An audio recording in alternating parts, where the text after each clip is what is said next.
What's up, guys? We're back here at Let's Play series, and we are just gonna do our couple quests here. We are right before the daily reset meet. There we go. Alright, so head back there. We got like 1 minute or so, and then we're gonna double dip and pretty much just do these two. We're not even gonna do the XP quest. There were some questions about why I think there's gonna be new selling pressure from XL Games coming next month. Well, the announcement in the Discord said that they had not been selling any tokens at all. And from the prior assumptions was that they were already selling tokens because that's what their white paper said. Their white paper said that they were already going to be selling their tokens monthly. And so the fact that they hadn't been selling tokens when people assumed that they were already selling tokens is going to be the new selling pressure that we're going to see next month. And they said they're going to sell approximately 10 times in the month. They're going to break up their sales in 1/10. It's going to be semi-random, sporadically, 2 to 3 times a week. Try not to affect the price too much, yada yada yada, right? So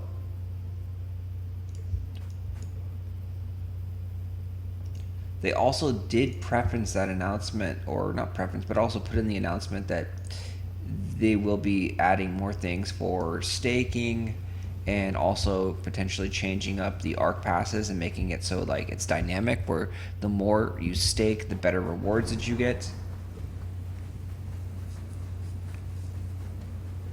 So that's something that we definitely want. We want a more dynamic staking system, but you can see like they're trying to offset it. They know the announcement of them selling tokens is going to decrease the price. So what they had to do is they had to say something like, "Oh yeah, don't worry, we're gonna buff the price up. We're gonna give more staking rewards. We're gonna do better in the future and more content and so forth." So it's also kind of sneakily, right? Like we thought they were already selling tokens, which they weren't, which is fine, but they should have communicated this to us, right? They should have told us a month ago that, hey, we're going to sell tokens, in 2 months, rather than what their white paper said. They said they're going to sell tokens every single month. And so they're taking all the earnings from September and they're selling those in November. And so it's always 2 months after the earnings. So all the earnings for October is going to be sold in December and so forth. And they're just going to keep repeating this process forever, right? That because they got to make their money, right? So they're selling some tokens. So we're going to see, I think, a big shift in the token price when they do start selling, because they have 360,000 tokens to sell. And if we can we'll go over, so this will be a very interesting Let's Play. We're going to shift over to a browser here, and we'll go Bora Scope. We'll talk about why this is going to have such a big impact on the price. It has to do with the liquidity pool and how many tokens that they actually have for sale. So tokens and NFTs. So we go over here, we go to bslt, we go to blue salts. Click on the blue salts so we can see this. And now we got to find the liquidity pool one, which is this number right here. And so I know it because they've told us before, and then I know this number, 4938. So this is the liquidity pool number. And if we look at token balance, we can see that it has 897,000 bslt. When this number got down to 300,000 bslt, that's when we saw the price at like 90 cents. So this is how the price of the bslt is set.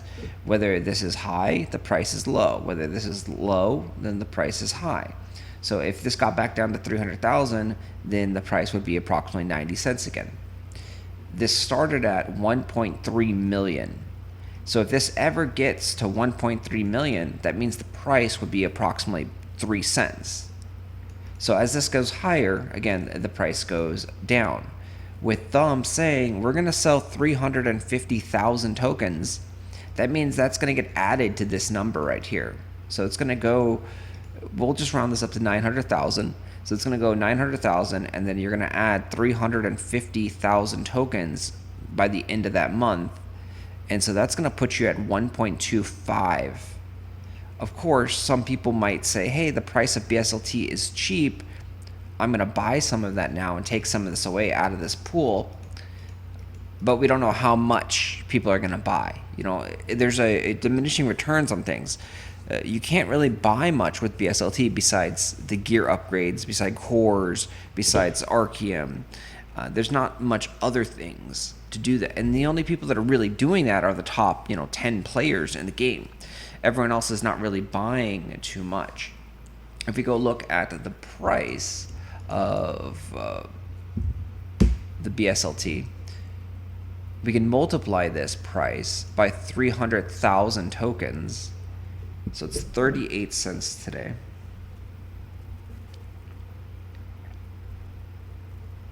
And so if we multiply 38 cents by 350,000, that's going to be a total of about $133,000 that people would need to buy up all these tokens. So someone would need to spend $130,000 to make this not affect the price. So with all the selling pressure that they're going to be dropping, it's going to affect the price. Like, the only way to counter this is there needs to be more buying pressure. And the only way for there to be more buying pressure is for them to release new content that requires bslt. We don't know anything about the next set of land sales, the Aqua Marina land, which should be coming soon. Should probably be coming in about a month, maybe 2 months if they're really slow about this based on their roadmap. But we don't know what they're going to be doing with that. We don't know if they're going to sell it directly, or if they're going to drop it in game or something like that. Other than that, there's nothing else that you can really imagine that is going to cost bslt. They said they're not going to really put things in the cash shop, so they're not going to really have a cash shop for people to, buy and sell stuff from them. It's all based on players, enjoying the game and wanting to progress faster than others. So as of right now, people aren't really enjoying the game, right? Like, they're like, where's the content? We need new content. And if they're going to be releasing content like once every 2 months, that's too slow of a pace for these game players to really enjoy the content. Like, there will be a slight spike in bslt usage once new content comes. So in a couple of days, they're supposed to get ancestral level 1 mobs and higher levels. So ancestral level mobs, there's supposed to be a new zone or a new hunting area where you're going to fight these stronger level mobs, these grunt little mobs. And so that means new coin purses, and that means new items. They already said Luna gems, which are going to adjust your skills and your abilities for your accessories. So there's stuff that's coming, but that is a small little fraction. So like at the core of the game, you have your weapons, you got your armor, and you got your accessories, and you got your skills. So this is the core of the game, and the hype at the beginning is always going to be like, okay, got to get quicker, stronger, faster, and progress all this stuff. Now as the game goes further and further and further and deeper into its content, now they're like, okay, we're going to buff up the accessories. So the accessories are a minor thing, right? So look at the gear score, 223, 223, 300 on the necklace, and so forth, and don't even have any stats on these yet. If we look into the higher tiered players, you'll see that they do have a little bit of stats in the higher tiers. So they got 3 stats there. But the gear score is still very, very small on these things.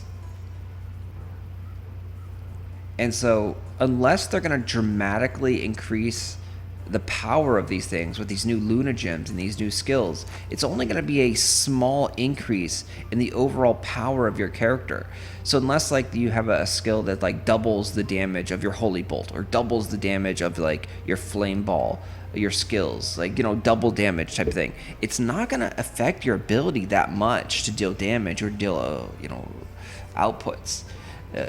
The bigger changes might be like skill cooldown. So if they have a Luna gem that gives you like a 25% or 50% skill cooldown, that might change, you know, power level on characters a little bit.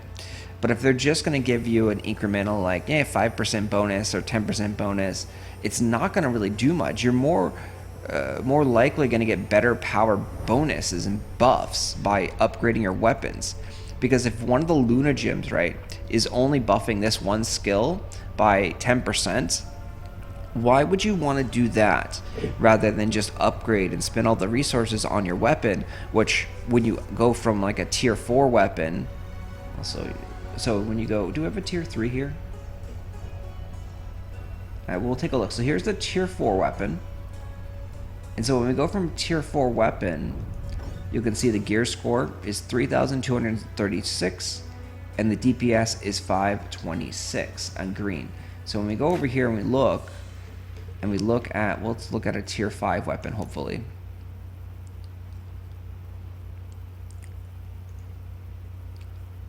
So hopefully we can find a tier 5 weapon. That's a tier 4 staff, so we need to go up higher. It's a tier 4.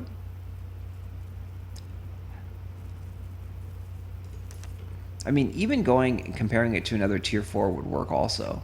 Just a higher grade tier 4. So it's not the exact same weapon, but we'll just see. So the gear score is an additional 300 points approximately. Let's go up here. That's the staff.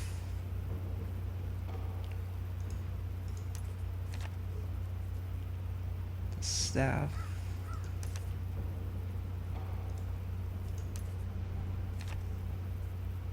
Great club. Okay, so here we go. So you can see the gear score is approximately 337 increased. And this is just going from grand to heroic. And then if you look at the DPS too, that's already a 10% increase right there. So it's going from 526 to 572. And so this is a 10% increase in DPS. And that's going to be an increase in all of your skills, not just one singular skill. So in order for the Luna gems to actually be cost efficient, they would have to increase that skill by 25 or 50 or 100%. But if they're only going to increase the one skill by 10% damage output, you're way better off increasing your weapon, your primary weapon. You can see just the DPS is higher by 50. And if we were to go up and do a tier 5, because obviously new things are going to be, you know, rare and expensive because the items are exclusive. There's going to be a very small amount of items in the game, of the new items. Let's see here. So let's see if we can find a tier 5 version of Archeworld. Okay, so here's a tier 5 version. And look at the DPS. 733 compared to 526. So that is saying it's about a 30% increase in DPS.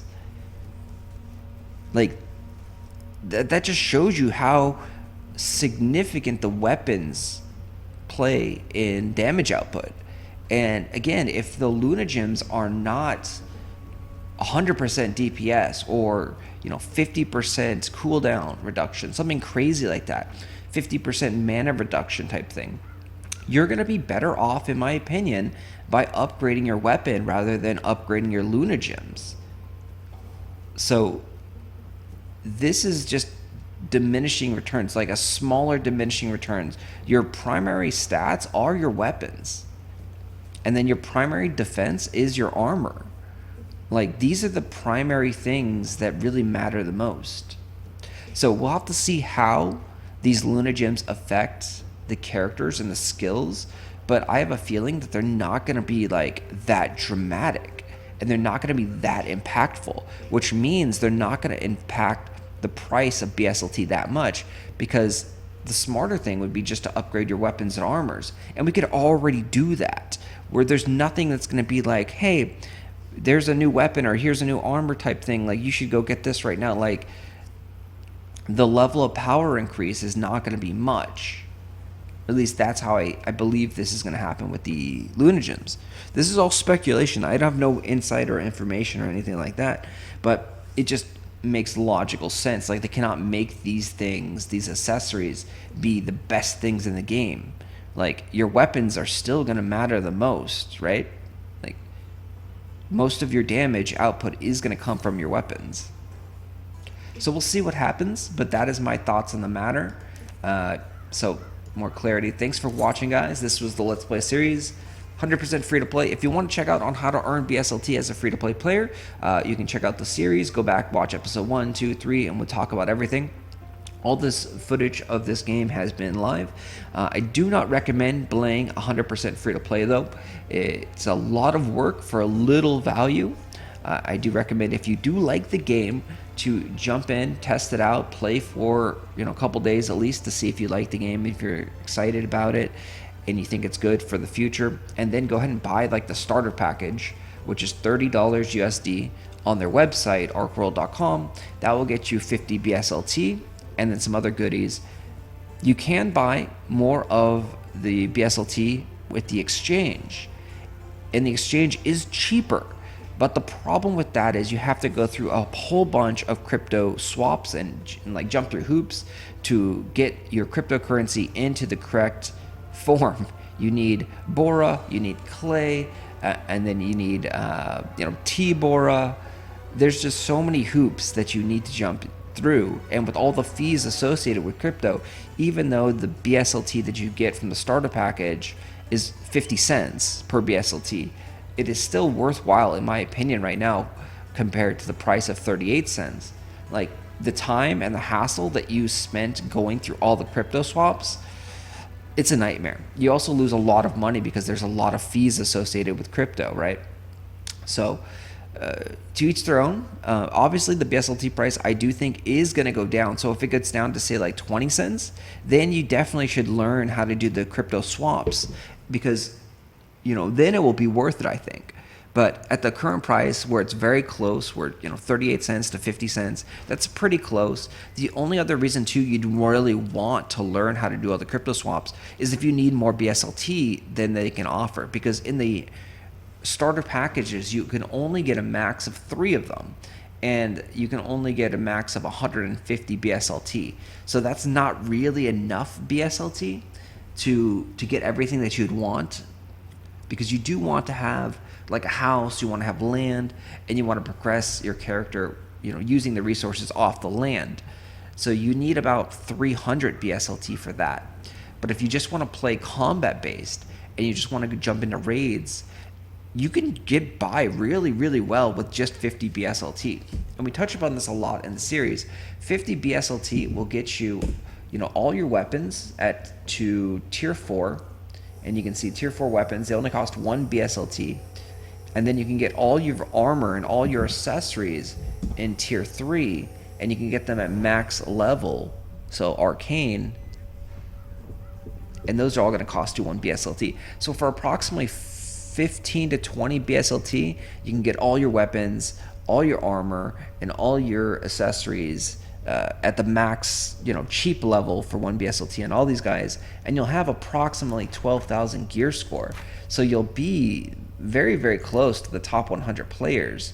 You can see now the top 100 is into the 14,000s, but they don't really have that much different stuff. So they have all tier 3 on accessories. They have some tier 4 armors now, and you can get these things by simply playing the game and doing raid boss battles.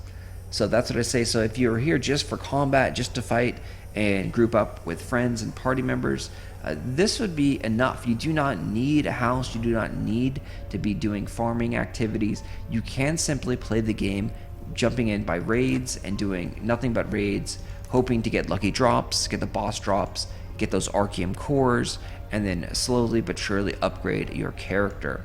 We'll see what the new update brings in a couple days for the ancestral level mobs, But as of now, there are several different ways to play the game, and that is why this is like a sandbox game where you can play several different styles of gameplay. You can play as a merchant, you can play as like a farmer on your land, you can play as a combat fighter, you can also play just purely as like a medic, as a healer. So there's so many different ways to play Archeworld, and you just gotta find the way that works for you. Anyway, thanks for watching, guys. I will talk to you later.